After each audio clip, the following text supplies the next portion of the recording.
moi j'ai écrit un papier, j'ai écrit un édito quand la femme qui a été violemment violée, la gardienne de prison, où j'ai écrit cet édito. Ayafor, oui. Mais non seulement elle a été violée, mais elle a été tuée de la manière la plus atroce. Comme nous sommes en télévision, on ne peut pas décrire comment Ayafor, la dame, a été tuée. Elle était gardienne de prison. Exactement, parfait.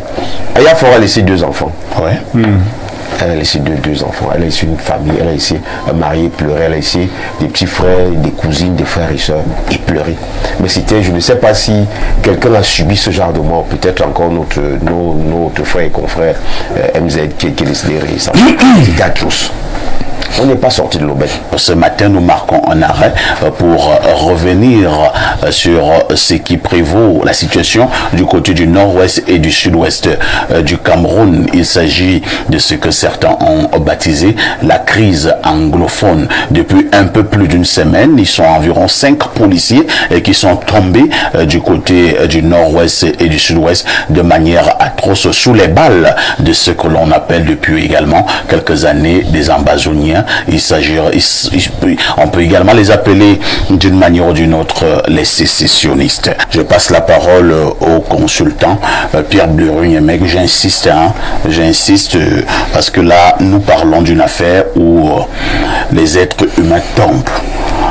Chez moi au village, un grand-père me disait souvent, tu sais fiston, lorsqu'il y a déjà quelqu'un qui est au sol, ce n'est plus une simple affaire. Je fais encore dire ça en Ewondo. C'est déjà très sérieux. Et Bernard Owona a donné tout à l'heure les statistiques officielles. Un peu plus de 1500 de nos forces de défense sont tombées du côté du nord-ouest et du sud-ouest depuis que cette folle bataille a débuté.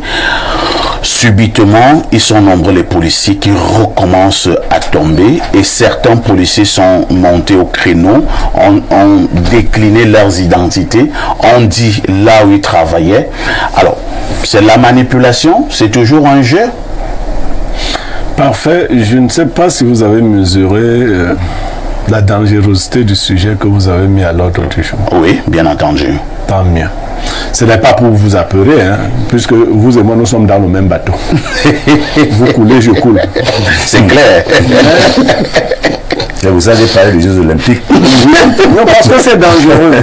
C'est vraiment dangereux, mais je vais essayer de parler avec la finesse qu'on me connaît.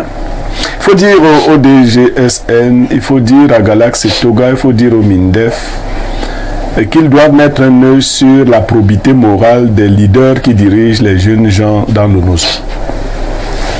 Parce que vous avez empêché que le juriste dise quelque chose, il n'avait peut-être pas la même finesse.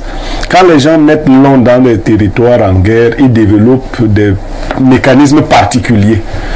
Et donc vous verrez que les chefs utilisent une technique pour se protéger eux. Ils rentrent dans des sortes de combinaisons avec d'autres chefs, mais des chefs des guérillas. Vous voyez ici? Je vois très bien. Et dans ces combinaisons-là, il y a des accords qui se passent. Ça devient donc la mafia. Et les chefs, eux, ils peuvent manger partout, monter, descendre. Quelques personnes qui tombent après 2 semaines, c'est pas très grave. De l'autre côté aussi, on cède quelques personnes. Ah bon? Oui, vous avez... Et finalement, ça commence à convenir à tout le monde. Vous dites que vous ne faites plus de grandes attaques. Parce qu'il y a déjà une certaine économie. La guerre n'est pas finie.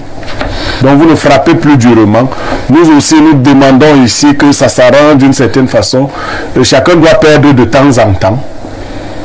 Mais ça nous rappelle le combat Fury contre Ngannou. Bien sûr. Nous sommes donc là. Et quelqu'un disait qu'il faut, même si vous, aujourd'hui on veut biaiser, on dit qu'on n'a jamais déclaré la guerre, faites attention, les archives nous rattrapent. Un discours avait été prononcé qu'il est clair pour tout le monde maintenant. C'est comme ça que ce discours commençait. Qu'il est maintenant clair pour tout le monde que nous sommes en guerre. Ce n'est pas les mêmes déclarations. Alors, les jeunes gendarmes, les jeunes policiers, les jeunes hommes en tenue se demandent s'ils sont utilisés comme de la chair à canon.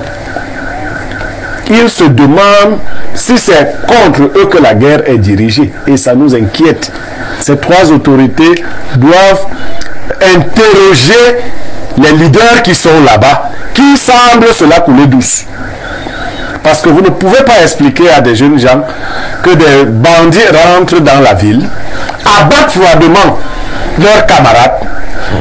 Mais il faut peut-être dire, parce que nous devons éviter d'appeler à la rébellion. C'est pour cela que moi, je n'ai pas fait ces métiers-là. Pas fait. Moi, Niémé, on tue mon ami. Il n'y a pas quelqu'un qui va me dire de ne pas réagir. Ça, c'est pour Niémé. C'est pour ça que je ne suis pas là-bas. Vous voyez, non? Non! Non! Il n'y a pas quelqu'un qui va me dire ne réagis pas. Non. Vous voyez un peu. Mais il y a un code dans l'armée, il y a un code dans la police. Mais le code doit-il se retourner contre vos éléments? Monsieur le DGSN, monsieur le CED, monsieur le MINDEF, renouveler les leaders qui sont là-bas, envoyer des leaders plus humains. Ça, c'est la demande que je fais. Envoyer des leaders moins attachés à la cupidité. Parce que si quelqu'un a engagé déjà son immeuble R+8, ça devient compliqué. Lui, là, il faut qu'il ait ses ambitions. Il a ses ambitions. Il faut que ça finisse. Il faut que cette... Parce que, vous savez, moi, je fais un peu dans l'humour. Quand vous avez un R+8, dont le gros œuvre est achevé, les finitions coûtent 3 fois et demi le gros œuvre. Donc, il voit déjà la période. Si vous le suspendez maintenant, il va vendre cet immeuble au premier venu parce que... donc, il doit continuer d'entretenir et c'est vicieux. Et il est dangereux quand les troupes commencent à parler comme les gens parlent là. Quand les troupes commencent à parler comme les gens parlent, au point où quelqu'un dit voici mon nom, je suis tel, je suis déjà... On en a marre. Faites attention quand même. Une traînée de poudre peut... Faut qu'on se comprend. Donc, faites le nécessaire. Ce n'est pas vous qui avez dit à ces gens de prendre les mauvaises habitudes. Les cœurs des rois sont corrompus par les paysans. Il n'y a aucune explication logique à ce que des ambazoniens viennent fêter en plein cœur de Bamenda. Aucun d'entre eux n'aurait dû repartir de là. Pour montrer qu'on ne tue pas. Dans un état normal, les bandits savent qu'on ne tue pas un policier, on ne tue pas un gendarme. Oui. Chaque fois qu'on tue un gendarme, on tue un policier, la répression est telle que les groupes de bandits, moi j'ai grandi dans des zones dangereuses, les vrais bandits vous disent que quand ils ont par erreur assassiné un policier, vous savez ce qu'ils font? Eux-mêmes négocient. Ils négocient pour livrer celui qui a fait cette bêtise-là. Parce que si vous ne le livrez pas, vous allez vous rattraper des gens qui avaient tué des policiers, non? Bien sûr. 48 heures. Donc, on sait, on ne va pas dévoiler ici vos techniques. On ne tue pas par plaisir, on arrive comme ça, on tue 2 policiers, on passe. Quand vous le faites, la répression est telle que vous allez réfléchir par 2 fois. Et la réponse doit être à la mesure de l'humiliation. C'est-à-dire quand les ambazoniens tuent 2 policiers, les policiers tuent 20 ambazoniens.